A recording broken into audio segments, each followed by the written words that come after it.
So hello students, आज ये हमारे ह्यूमन रिप्रोडक्शन चैप्टर का लेक्चर नंबर 6 है और आज के लेक्चर में हम पढ़ेंगे मेंस्ट्रुअल साइकिल। तो उसे जानने से पहले हमने कल गैमीटोजेनेसिस किया था, फीमेल के अंदर कैसे फॉलिकल्स डेवलपमेंट होती है और हमारा ओवम रिलीज होता है फैलोपियन ट्यूब में। एंड दूसरी बात हमने की थी इंट्रोडक्शन टू मेंस्ट्रुअल साइकिल। तो इंट्रोडक्शन में हमने पढ़ा था मेनार्क क्या होता है। मेनार्क होता है जब beginning of menstrual cycle is puberty, जब प्यूबर्टी पे फर्स्ट मेंस्ट्रुअल साइकिल होती है उसे कहते हैं मेनार्क। और मेनोपॉज होता है जब लास्ट मेंस्ट्रुअल साइकिल या last ovum and follicles develop हो चुके हैं और प्रेगनेंसी या जो भी है वो हो चुका है और उसके बाद अब no more further menstrual cycles है, तो उसे हम कहते हैं मेनोपॉज। और ये अराउंड 50 to 55 ईयर्स की एज के पास आता है। तो आज हम पढ़ेंगे मेंस्ट्रुअल साइकिल। मेंस्ट्रुअल साइकिल के अंदर 3 फेज होते हैं, menstrual phase, follicular phase, luteal phase. इसके बाद नेक्स्ट मेंस्ट्रुअल साइकिल स्टार्ट हो जाती है। तो सबसे पहले हम पढ़ेंगे मेंस्ट्रुअल फेज का। अब कुछ इवेंट्स है, जैसे आप मान लीजिए एंडोमेट्रियम था हमारा, जो लाइनिंग थी वो डेवलप हो जाती है, प्रोलिफरेट होती है, ताकि जो ओवम रिलीज होता है और जब प्रेगनेंसी होती है तो ये एंडोमेट्रियम के अंदर जाता है ओवम और वहीं इम्प्लांट होता है। इसके बाद ओवेरियन हॉर्मोन्स मतलब एस्ट्रोजन प्रोजेस्टेरोन का क्या रोल है। इसके बाद ओवेरियन फॉलिकल इवेंट्स मतलब कैसे प्राइमरी से सेकेंडरी फिर टर्शियरी फिर ग्राफियन फिर रप्चर कैसे हो रहा है। इसके बाद हमारा pituitary FSH and LH hormone, luteinizing hormone and follicle stimulating hormone. तो सबसे पहले मेंस्ट्रुअल फेज में हम देखेंगे एंडोमेट्रियम लाइनिंग कैसी होती है। अब आप सपोज मान लीजिए हमारी ये हमारी नेक्स्ट मेंस्ट्रुअल साइकिल स्टार्ट हो गई है, ठीक है। अब जो इस मेंस्ट्रुअल साइकिल का हमारा एंडोमेट्रियम था वो फुली डेवलप था, बट हमारी प्रेगनेंसी नहीं हुई है। तो प्रेगनेंसी की वजह से जो एंडोमेट्रियम है वो डीजेनरेट होना स्टार्ट हो जाएगा। तो ये जो इसके अंदर एंडोमेट्रियम होएगा हमारा,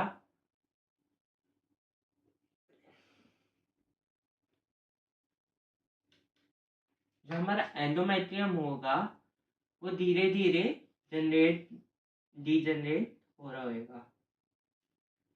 ओके, थोड़ा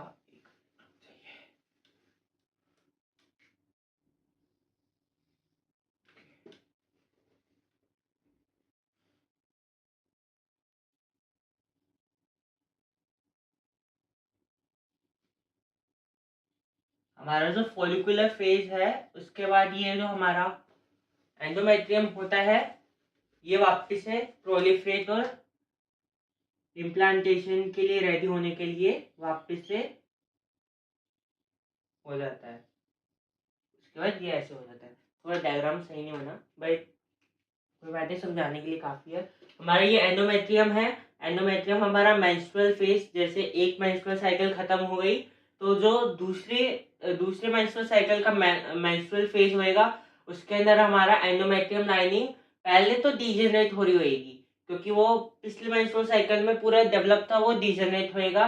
और जो हमारे जैसे जो गर्ल्स में पीरियड्स आते हैं उसमें यही एंडोमेट्रियम की लाइनिंग पूरी विथ ब्लड बाहर आती है, तो इसलिए उस टाइम पीरियड में ब्लड भी आता है। इसके बाद जब फोलिकुलर फेज आ जाता है, जब मेंस्ट्रुअल फेज में हमारा एंडोमेट्रियम पहले डीजनरेट हुआ, अब डीजनरेट होके वो वापस से अपने आप को नेक्स्ट मेंस्ट्रुअल साइकिल के लिए तैयार करेगा। तो नेक्स्ट मेंस्ट्रुअल साइकिल में तैयार करने से पहले अब ये एंडोमेट्रियम फोलिकुलर फेज में घुसेगा। तो फोलिकुलर फेज में घुसने के साथ ही ये हमारा एक प्रोलिफरेटिव फेज भी कहते हैं, हम इसे प्रोलिफरेटिव फेज। तो ये हमारा प्रोलिफरेटिव फेज भी है, कहते हैं हम इसे। इसके अंदर हमारा एंडोमेट्रियम लाइनिंग वापस से डेवलप होनी स्टार्ट हो जाती है। अब फोलिकुलर फेज क्या होता है, जिस टाइम हमारा ओवम रिलीज होता है, ओव्यूलेशन होता है। अभी आगे हम पढ़ेंगे कैसे कैसे क्या होता है। अब ये प्रोलिफरेटिव फेज है। इसके बाद हमारा है ल्यूटियल फेज, या फिर हम इसे कहते हैं सिक्रीटरी फेज।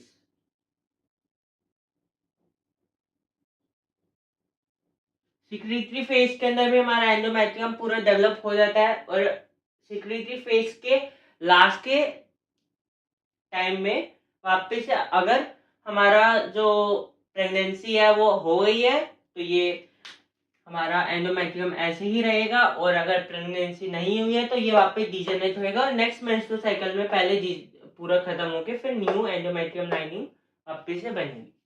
तो इसके बाद अब हमारे है ओवेरियन हार्मोन, जिसमें हमारे दो मेन हार्मोन्स है, एक तो ईस्ट्रोजन है और एक प्रोजेस्टेरोन है।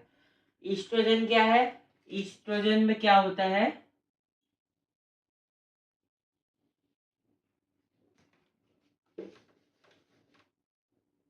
ईस्ट्रोजन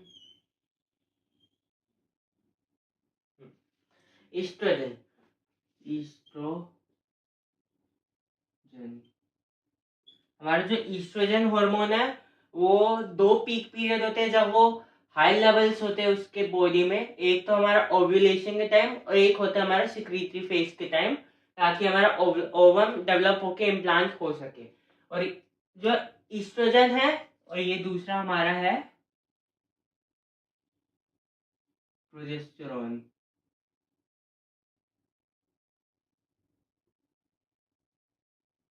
अब इसका बेसिकली रीजन क्या है इंक्रीज होने का, कि इनके बिना हमारी इम्प्लांटेशन नहीं हो सकती। हमारा जो एंडोमेट्रियम होता है ना, एंडोमेट्रियम वो इनके थ्रू ही डेवलप होता है। जो ईस्ट्रोजन प्रोजेस्टेरोन हार्मोन है ना, ये ही एंडोमेट्रियम की लाइनिंग को थिक एंड डेवलप प्रोलिफरेट करने में हेल्प करते हैं। तो इनका बढ़ना बहुत जरूरी है प्रेगनेंसी के टाइम पे।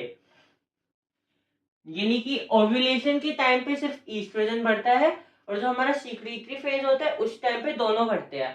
जो प्रोजेस्टेरोन है वो ओव्यूलेशन के टाइम पे नहीं बढ़ेगा। तो हमने रिप्रोडक्टिव हेल्थ में ये भी पढ़ा था कि हम प्रोजेस्टेरोन की पिल्स लेते हैं ताकि हमारी प्रेगनेंसी प्रिवेंट हो सके। तो हमने हेल्थ में यही कॉन्ट्रासेप्टिव बैरियर में यही पढ़ा था। अब ये है ओवेरियन फॉलिकल। आप मान लीजिए ये हमारा ओवेरियन फॉलिकल है। इसके अंदर बहुत सारे ग्रैनुलोसा सेल्स होते हैं अराउंड। मैंने आपको बताया था पिछली क्लास में जब मैंने आपको फॉलिकुलर डेवलपमेंट बताई थी। ये प्राइमरी फॉलिकल हो गया, ये हमारा हो गया सेकेंडरी फॉलिकल। आप मान लीजिए इसके अंदर हमारा inner theca and outer theca होता है, एंड आउटर थीका, और ये हमारा सेकेंडरी फॉलिकल है। ये थोड़ी जगह छोटी सी पड़ रही है बट मैं आपको बता देता हूँ एक बार। जगह थोड़ी स्मॉल है बट मैं आपको पूरा ट्राई करता हूँ।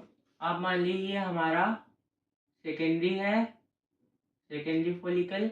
ये फर्दर डेवलप होके हमारा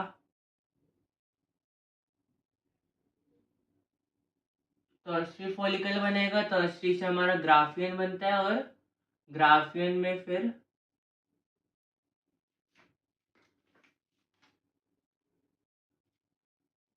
रप्चरिंग ऑफ ग्राफियन फॉलिकल होती है।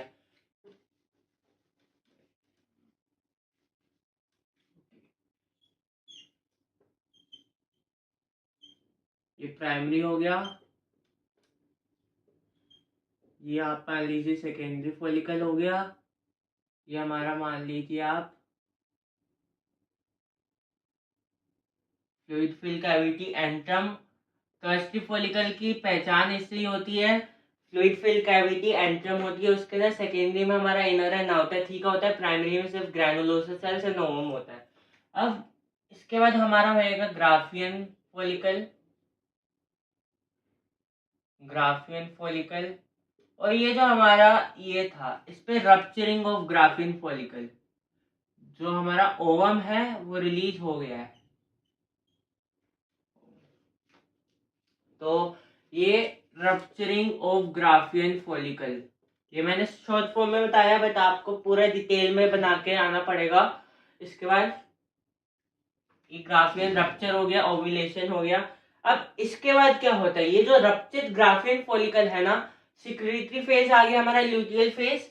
इसके अंदर हमारा ये डेवलप होके बना लेता है कॉर्पस ल्यूटियम।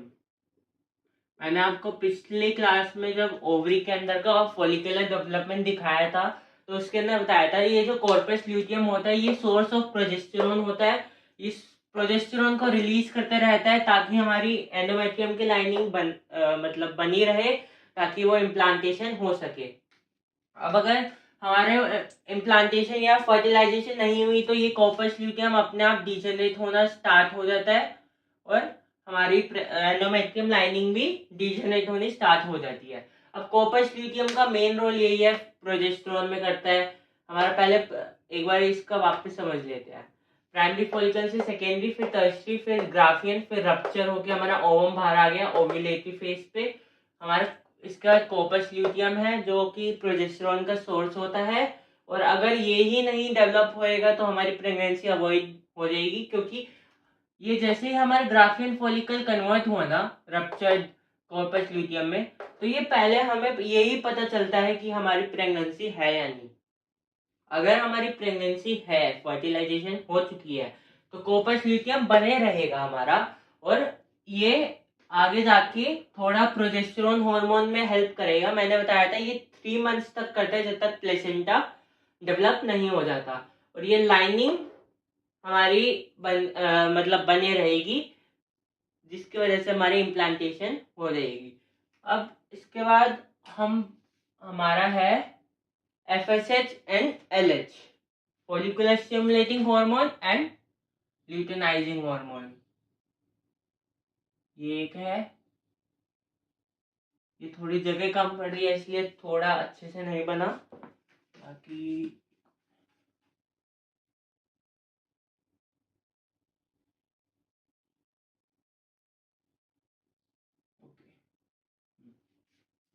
तो ये LH है, ये FSH है।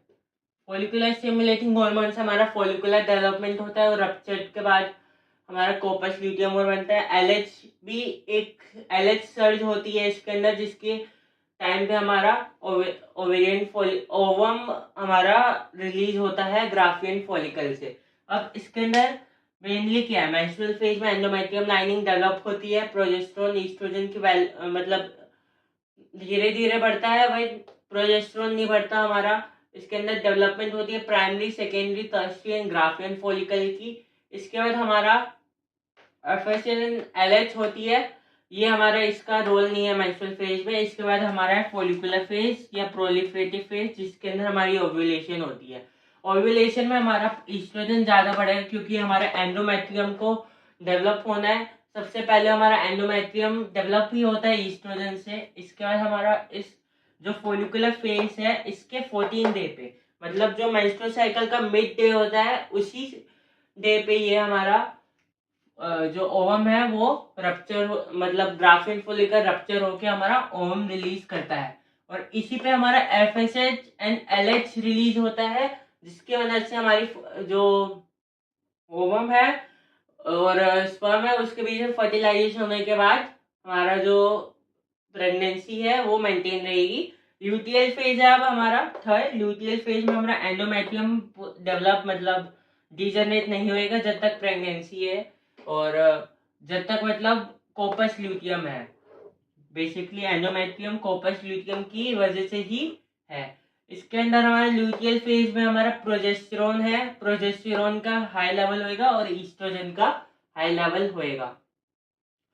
इसके अंदर ल्यूटियल फेज में जो इन दोनों की वैल्यू हाई है, इससे हमारा जो एंडोमेट्रियम है वो बने रहता है, और जो हमारा कॉर्पस ल्यूटियम है यही सोर्स है प्रोजेस्टेरोन का, और प्रोजेस्टेरोन कॉर्पस ल्यूटियम की वजह से ही हाई लेवल पे है। कॉर्पस ल्यूटियम डीजेनरेट हो जाएगा अगर प्रेगनेंसी नहीं है, और हमारा एंडोमेट्रियम वापस से डीजेनरेट होना स्टार्ट हो जाएगा, और नेक्स्ट मेंस्ट्रुअल साइकिल की बिगनिंग हो जाएगी। नॉर्मली जो हमारी मेंस्ट्रुअल साइकिल होती है वो होती है 28 से 29 डेज।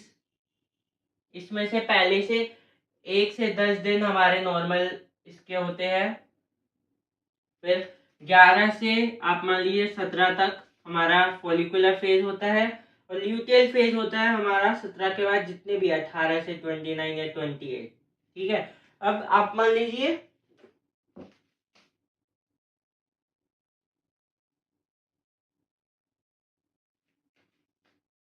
अभी हमें आगे फर्टिलाइजेशन भी पढ़ना है। फर्टिलाइजेशन के बाद इवेंट्स क्या होते हैं तो मैं वो भी आप बताऊंगा आप लोगों को। ये हमारा आप मान लीजिए 28 से 29 डेज के मेंस्ट्रुअल साइकिल है, और अगर 29 डेज की है तो हमारी 14 डेज, मतलब 15th पे हमारा ओव्यूलेशन होगा, और 28 है तो हमारी 14th पे, मतलब जो मेंस्ट्रुअल साइकिल का लास्ट डे है उससे पहले, उससे 14 दिन पहले हमारा ओव्यूलेशन होता है। तो यही वक्त है जब हमारा, अगर हम इंटरकोर्स कर रहे हैं तो वो हमारा जो स्पर्म है वो फर्टिलाइजेशन करता है ओवम का। अब आप मान लीजिए जैसे 14th डे पे हमारा ओव्यूलेशन हो गया है। अब ओव्यूलेशन होने के बाद अराउंड 72 आवर्स तक जो हमारा ओवम है वो वायबल है, मतलब 15, 16, 17, 17 डे तक हमारा ओवम वायबल है। उसके बाद जो ओवम है वो मतलब डीजनरेट हो जाएगा, और उसके बाद हमारे नेक्स्ट मेंस्ट्रुअल साइकिल का वेट करना पड़ेगा प्रेगनेंसी के लिए, क्योंकि अगर ओवम ही नहीं होगा तो स्पर्म फर्टिलाइजेशन किसी की नहीं कर पाएगा, तो हमारा ऑटोमेटिकली एंडोमेट्रियम भी डीजनरेट होना स्टार्ट हो जाएगा, कोपस ल्यूटियम भी हो जाएगा, ईस्ट्रोजन प्रोजेस्टेरोन की लेवल भी लो होने स्टार्ट हो जाएगी। इसका FSH एंड LH भी लो हो ही जाते हैं। FSH एंड LH जो होते हैं हमारे सिर्फ प्रेगनेंसी के टाइम पे ही प्रेगनेंसी के टाइम पे ही सर्ज, मतलब पीक पीक पीक मेंटेन करके रखते हैं। इसके बाद हमारा ल्यूटियल फेज, बाकी सब मैंने बता दिया इसमें। और स्पर्म की भी हमारी वायबिलिटी सिर्फ 72 आवर्स होती है, और इसकी ओवम की भी हमारी 72 आवर्स तक ही होती है। अगर 72 आवर्स के अंदर हम प्रेगनेंसी चाहते हैं तो हमें इसी 72 आवर्स में करनी पड़ेगी, वरना प्रेगनेंसी नेक्स्ट मेंस्ट्रुअल साइकिल मतलब नेक्स्ट मंथ ही कर पाएगी। और एक दो चीजें इसमें रह गई, वो मैं एक बार देख के बता देता हूँ आप लोगों को क्या रह गया है।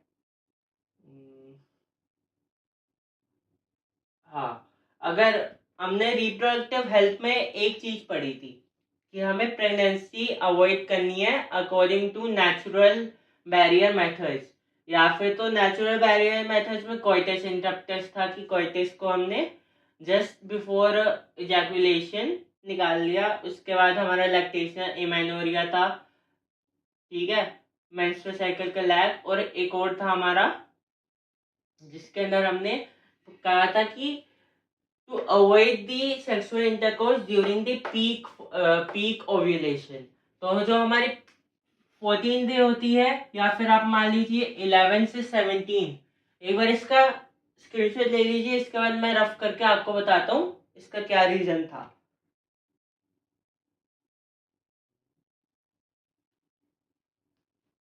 okay.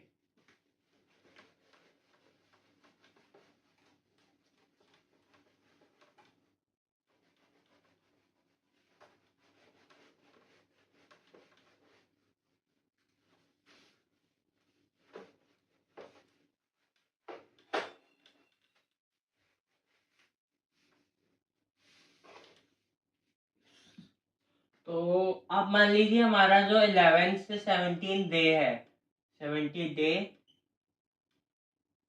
days are peak ovulation day, ovulation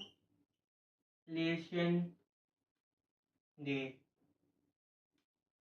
हमारे 11 से 17 पीक ओव्यूलेशन डे होते हैं, जिसके दौरान हमारा जो ओवम है कभी भी रिलीज हो सकता है, क्योंकि हमारी 25 से 29 डे, मैंने 28 भी बताया था, बट ये कहना गलत नहीं होगा कि 25 से 29 डे में हमारी मेंस्ट्रुअल साइकिल कितने भी दिन की हो सकती है, या फिर तो वो 25 की हो सकती है, या 26, 27, 25 से कम की नहीं हो सकती, 29 की। तो 25 की है 11, 26 की है 12, 27 की है 13, 28 की है 14, 29 की है 15। अब 11 को अगर हमारा ओव्यूलेशन है तो मतलब ये 14th डे तक हमारा रहेगा ओवम। अगर 12 को है तो हमारी 15 डे तक रहेगा, या फिर 13 है तो 16 तक, 14 है तो 17 तक, मतलब अराउंड 72 आवर्स तक ये हमारा ओव्यूलेशन रहता है। अब हमने उसके अंदर पढ़ा था नेचुरल बैरियर में कि अगर कोई कपल को बेबी या फिर प्रेगनेंसी अवॉइड करनी है तो वो 11 से 17 डे तक सेक्सुअल इंटरकोर्स नहीं करे, क्योंकि जो 11 से 17 डे होते हैं उसमें कभी भी हमारा ओवम रिलीज हो सकता है। तो ये एक वीक क्रूशियल वीक होता है जिसके अंदर हमारी प्रेगनेंसी होती है। तो बेसिकली इस टॉपिक में मेंस्ट्रुअल साइकिल वाले टॉपिक में इतना ही था। तो बेसिकली आज हमने क्या पढ़ा है, सबसे पहले कि मेंस्ट्रुअल साइकिल में 3 फेज होते हैं, menstrual phase, follicular phase and luteal phase. Menstrual phase, follicular phase and luteal phase. अब पहले फेज में क्या होता है कि जो पिछले मेंस्ट्रुअल साइकिल था उसका एंडोमेट्रियम लाइनिंग डीजनरेट होता है पहले 1 to 5 डे में, उसके बाद वापस से अपना रीजनरेट होना स्टार्ट हो जाता है, मतलब एंडोमेट्रियम लाइनिंग वापस से ठीक होनी स्टार्ट हो जाएगी। इसके बाद इस पीरियड में हमारा ईस्ट्रोजन लेवल भी पहले घटता है फिर कम होता है, मतलब बढ़ता है, सॉरी कम नहीं होता। उसके बाद हमारा प्रोजेस्टेरोन तो हमारा कम ही रहेगा और LH and FSH होते नहीं है। और इसी फेज के अंदर, मेंस्ट्रुअल फेज के अंदर, हमारा मेजर जो फॉलिकुलर डेवलपमेंट होती है वो हो जाती है, प्राइमरी से सेकेंडरी, सेकेंडरी से टर्शरी, टर्शरी से हमारी ग्राफियन फॉलिकल एंड फिर रप्चरिंग। हमारा ग्राफियन फॉलिकल तक मेंस्ट्रुअल फेज में हो जाता है। इसके बाद हमारा आता है फॉलिकुलर फेज। फॉलिकुलर फेज में हमारा जो ये ग्राफियन फॉलिकल है वो रप्चर हो जाता है। रप्चर होने के बाद हमारा ओवम रिलीज होता है, और जो ओवम रिलीज होता है 14 days before the end of menstrual cycle. मतलब अगर हमारी कितने भी डेज की 28 की तो ये 14 होएगा, 29 है तो ये 15 होएगा, ऐसे। तो इसके अंदर रप्चरिंग ऑफ जो हमारी rupturing of Graafian follicle to release ovum. अब हमारा ओवम रिलीज हो गया इसमें। अब ओवम रिलीज होने के बाद जो हमारे LH एंड FSH है और उसकी जो वैल्यू होती है वो पीक पे होती है, तो उसकी वजह से हमारा ओवम रिलीज होता है। अब ओवम रिलीज होने के बाद हमारी ईस्ट्रोजन की लेवल भी इसमें हाई होती है। ओवम रिलीज होने के बाद ये 72 आवर्स तक वायबल रहेगा, और 72 आवर्स तक वायबल रहने के बाद ये ऑटोमेटिकली डीजेनरेट हो जाएगा और प्रेगनेंसी अवॉइड हो जाएगी। अब जो हमारा, जैसे इसके अंदर हमारा ओवम डेवलप हो रहा है, ओवम डेवलप होने के साथ साथ हमारा जो कोपस ल्यूटियम है ये भी हमारा डेवलप होता है। जो कोपस ल्यूटियम है ये भी हमारा जो जैसे जैसे हमारा ओवम आगे 72 घंटे तक है तब तक हमारा कोपस ल्यूटियम डेवलप होता है। और हमारा कोपस ल्यूटियम डेवलप हो गया एक बार, तो जब प्रेगनेंसी होएगी तो ये मेंटेन रहेगा, और प्रेगनेंसी नहीं होएगी तो मेंटेन नहीं रहेगा। अब उसके बाद आता है हमारा ल्यूटियल फेज। ल्यूटियल फेज में यही था कि कोपस ल्यूटियम डीजेनरेट हो जाएगा, तो हमारे जो प्रोजेस्टेरोन ईस्ट्रोजन की वैल्यू है वो पहले जो ओव्यूलेशन के टाइम पे ऊपर मतलब पीक वैल्यू पे थे वो वापस से घट जाएंगे, और जो हमारे LH एंड FHH थे वो भी कम ही होते हैं ल्यूटियल फेज में। और ल्यूटियल फेज में हमारे ये दोनों नहीं होंगे तो हमारी एंडोमेट्रियम लाइनिंग है, एंडोमेट्रियम लाइनिंग डीजेनरेट। ओके, तो जो हमारी एंडोमेट्रियम लाइनिंग है ये डीजेनरेट होनी स्टार्ट हो जाती है। तो इसके बाद बेसिकली इस टॉपिक में इतना ही था। तो आई होप आप लोगों को समझ आया होगा। बाकी अगर कोई डाउट हो तो मुझसे आप व्हाट्सएप चैनल लिंक पे पूछ सकते हैं। मैंने हर वीडियो में व्हाट्सएप चैनल लिंक पे पोस्ट किया है, बट आप लोगों ने ज्वाइन नहीं किया। अगर आप लोगों को कोई भी डाउट है तो आप उसको ज्वाइन करके मुझसे पूछ लीजिए। बाकी बहुत बहुत धन्यवाद। लाइक शेयर सपोर्ट करते रहिए। एंड आज की क्लास इसी के साथ खत्म होती है। लिए बाय बाय।